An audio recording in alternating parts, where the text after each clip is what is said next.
د دې ایجنډا باندې ناست یو او په دې ایجنډا ناست یو چې پی ټی آی والا مرګري لګیا دي خوشاله مناوي الکه یو تاسو کې دومره عقل نشي چې تاسو خوشحالي پس مناوي په دې خوشحالي تاسو خوشحالي په دې مناوي چې تاسو حکومت ختم شو دا نه بي وقوف خلک دي الکه تاسو په دې خوشحالي مناوي چې تاسو اسمبلی لاړې ختم شوي وزیر اعظم هم ختم شو نو په دې خلک خوشحالي نه مناوي په دې خفګان مناوي نو دا نن چې مونږ راغون شویو دا د دې لپاره چې زمونږ دپاره نن ډېره د خوشحالۍ ورځ ده چې زمونږ چیرمین یا پی ډي ایم نور اپوزیشن پارټو کوم جدوجہد کړی په هغې کې مونږ له الله تعالی برې راکړه او هغه برې په دې شکل کې راکړه چې د هغوی حکومت ختم شو اوس یا دې 2 ورځې ناست او یا 5 ورځې هغه غیر آئیني دی ټولې دنیا ته پته ده چې غیر آئیني یو اقدام داسې په ډیکټیټرشپ کې هم نه دی شوی چې کوم اقدام ده وکړه د آئین د قانون بلدکار یې وکړه نو دا سیول نافرمانی یو قسم ورته ووایي دی ته خودکشي ده د آئین خودکشي ده د آئین قتل دی د آئین قتل وکړه او ټولې دنیا ته معلوم شو سپریم کورټ کې د الله نه ختمه کوو د سپریم کورټ نه چې ان شاء الله تعالی هلته به هم ښه فیصله راځي نو د دې لپاره نن مونږ دا تاسو له تکلیف درکړی دی دې لپاره نن راغوښتي یې چې نن مونږ یوم نجات او یوم تشکر منو نجات د دې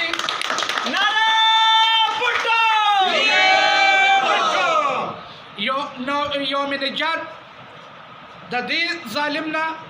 چې د غریبانانو وینې اوسکلې تبیه جوړه کړه نن 190 ډالر رسی لګیا دی ورسید تقریبا یاره دا بس کېږي ځکه یو خط نه شاته ځان پټ کړی دی هغه ختم بوګس دی هم ښکاره شو چې دغه بوګس دی نو اوس بل اصلاح ستاسو نشته تاسو به عمران خانه چې کومې اوس هغه چې کومې د پینکي لپاره او د پیرني لپاره چې کومې ښځې غلاګانې کړې وې فرا ګجر او څوک ته ګوګي سوي او څوک سوي او ماضي ډېر ښه نه دی د غل بچی دی د غل بچی او غل ثابت شو په ورشه په پنجاب کې کوم حال شروع دی ټول هغه کسان چې چا په لاس دوی کرپشن کړی دی هغه لګیا دي بار ته وباسي ته ولې بار ته وباسې او تر میدان نه ولې تښتې تا بروز د اپوزیشن مقابله ولې نه کوله تا خو به وي چې 50 کسان زما خلاف راغون شي نو زه به په هغه ساعت استعفا ورکړم زه یو داسې سړی هلکه بې وقوفه ستا خلاف خو په لکو نه په کروړو خلک راغون شو نو دا نن مونږ چې تاسو له تکلیف درکړی دی زه بیا هم ستاسو شکریه ادا کوم او نن زمونږ یوم تشکر دی د الله نه د شکر دپاره چې د دې منحوس نمزار خلاص شو او دویمه خبره د نجات ته